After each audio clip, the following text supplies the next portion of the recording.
Intelligence बार बार क्यों प्रश्न लग जाता है, इंटेलिजेंस हमारा फेलियर क्यों होता है? देश की राजधानी दिल्ली में हुए ब्लास्ट में कई लोगों की जान गई है।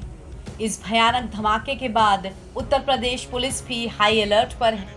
लखनऊ, अयोध्या, वाराणसी समेत कई संवेदनशील जगहों पर लगातार जांच अभियान चलाए जा रहे हैं। वहीं एनआईए समेत कई एजेंसियां इस मामले की जांच में जुट गई हैं। और इस बीच उत्तर प्रदेश के पूर्व सीएम और समाजवादी पार्टी के चीफ अखिलेश यादव का बयान भी सामने आया है।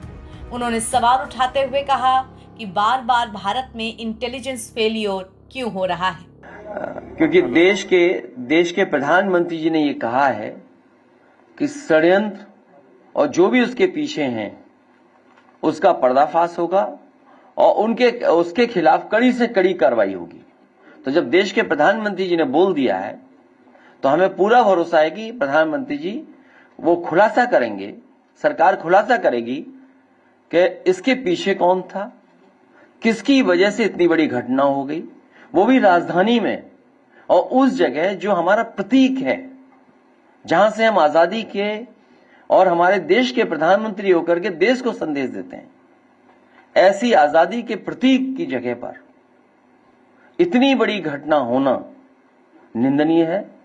इतने बड़े पैमाने पे लोगों की जाना, ये बहुत दुखद है। जहां खुलासा हो और षड्यंत्रकारी पकड़े जाएं, इसके पीछे कौन था और इंटेलिजेंस बार बार क्यों प्रश्न लग जाता है, इंटेलिजेंस हमारा फेलियर क्यों होता है, कोई चीज इतनी बड़ी आ जाए।